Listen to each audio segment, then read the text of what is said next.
progress that Simon talked about and led last week. And just a quick recap, give you a, oh, I don't know, am I pressing the, oh, I keep pressing my wrong button. There we are. That's what's going on. Okay, so the full name of Pilgrim's Progress is, as Simon said last week, is the Pilgrim's Progress from this world to that which is to come, and that'll be explained more why it's called that. And it's by John Bunyan, who was an English Christian preacher, and he wrote this over 300 years ago, and he wrote it when he was imprisoned. And firstly, always good to do a big recap about what happened last week, about chapter 1. So first, there's a man called, a character named Pilgrim, and he lives in the city of destruction, and he finds a book.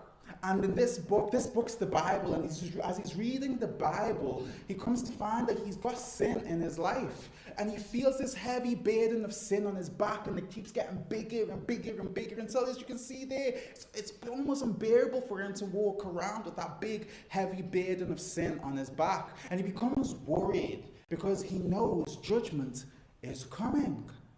And he doesn't want to die with this big burden of sin that he has on his back. But then he sees a man named Evangelist. He meets this man, and Evangelist explains to him what the problem is. And so they sit down, and they're having this conversation together, reading the Bible, and then Pilgrim asks, what must I do to be saved? And well, Evangelist stands up, and so does Pilgrim, and Evangelist points all the way down to this big gate known as the Gate of Decision. And he says to Pilgrim, can you see that gate? And Pilgrim saying, no, I can't see it. And then Pilgrim starts to cry because he really can't see this gate. But Evangelist doesn't give up. Evangelist says, well, can you see the light shining over that gate? And Pilgrim says, oh, yeah, I can see that light. So he's really happy, and Evangelist tells him to follow that light to the gate. And so that's exactly what Pilgrim does. And as Pilgrim's walking towards this gate, many people are laughing at him, saying, what are you doing? Why are you going towards that gate? But Pilgrim doesn't get distracted. He keeps on walking towards the gate, and he eventually leaves. As he's walking towards the gate, after leaving the city of destruction, he eventually gets to the gate, and the light's over the gate, and he knocks on the gate, and immediately someone pulls him in right behind that gate. And that's chapter 1. Well, that's what happens next. That's what we're going to be covering right now, chapter 2. So Pilgrim's being pulled into this gate, and he's there now, and there's a man there. But Pilgrim can hear some noises. He's being pulled inside the Gate of Decision. He can hear these loud noises. Ping, thud, ping, thud, ping, thud. He's thinking, what's going on? And he says, who is this man? Who is this man that's standing with me right now? This man is called Mr. Goodwill. Now, Mr. Goodwill explains to Pilgrim what those sounds are. He says, see, there's got this person, there's got this being, and his helpers. This person known as Satan, and his helpers, the demons. They're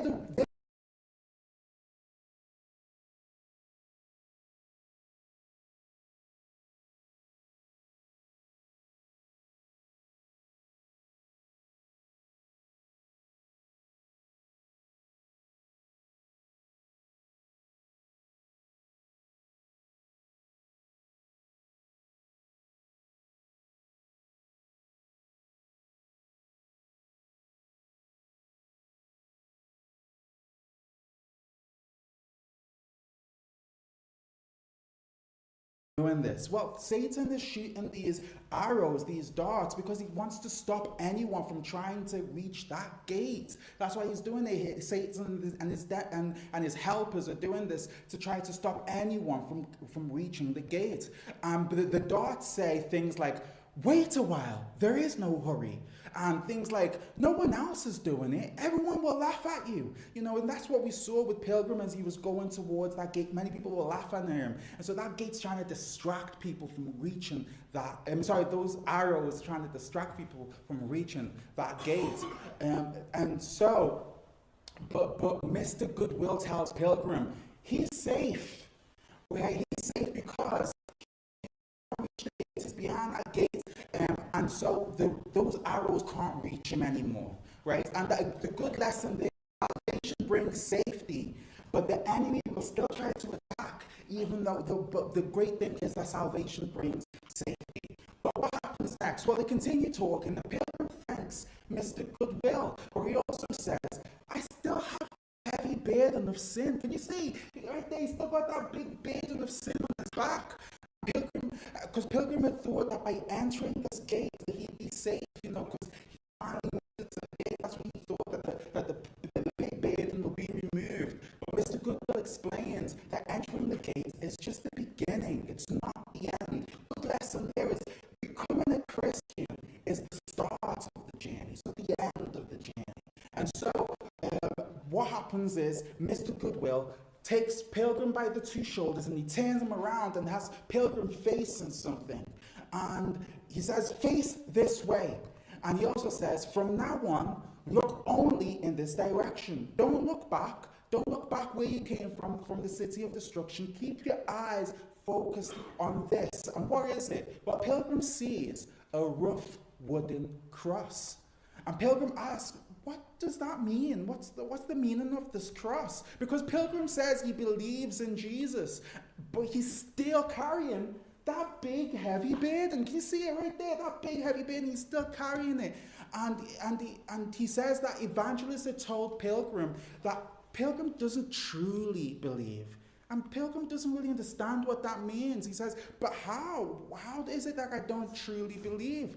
And so Mr. Goodwill explains. He says, you see that Bible that you've been holding on to so tightly? Well, that has all the answers. That has all the answers you've been looking for all along. And so they sit down and Mr. Goodwill reads from the Bible and Pilgrim starts to learn so many things as Mr. Goodwill is reading the Bible to Pilgrim. He learns that Jesus left heaven where he was rich. Jesus lived as a man on earth where he was poor. Jesus was nailed on the cross. And that Jesus did this for us. So Mr. Goodwill explains that Jesus died on the cross in the place of Pilgrim.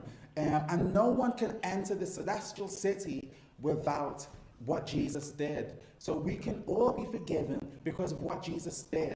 But there's still something else that he needs to learn. And so Pilgrim's still reading this Bible with Mr. Goodwill, and he hears about the thieves, and one of the thieves mocked Jesus.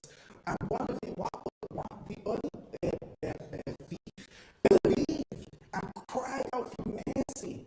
And Pilgrim realizes that salvation comes through faith, not effort. It's not from you. Believing in Jesus.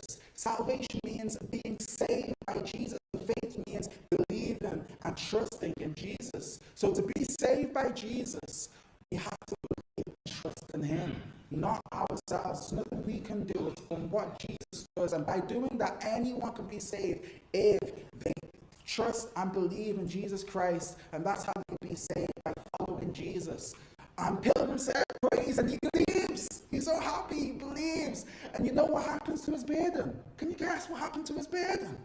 Well, the burden loosens. Yeah, the burden falls off his back and rolls into an empty tomb. And Pilgrim kneels and thanks God for sending his son. You know why? Well, because Jesus removes the burden of sin. He no longer has that sin on him anymore. And so they continue talking. Mr. Goodwill says to Pilgrim, you are now a Christian. You may use the name Christian instead of simply Pilgrim. And Pilgrim gladly accepts that new name. And Pilgrim, who's now Christian, continues his journey free from the burden, feeling as light as ever. He's excited to reach the celestial city and thank the King and his son for what they did, for what just happened, for the burden being lifted off him. But Mr. Goodwill lets Pilgrim know something before he continues. He explains that Christian that the journey will be long. That's what he explains. And that the enemy from before, the Satan and the demons and all of that, or the enemy from before will try to stop Christian traveling the narrow path. But the king sends helpers. Christian must go to Palace Beautiful to meet the helpers. There, Christian will receive something he'll need to fight the enemy. Christian keeps wondering, what is that certain something? Well, find out next week what happens next when John leads chapter 3 of Pilgrim's Progress.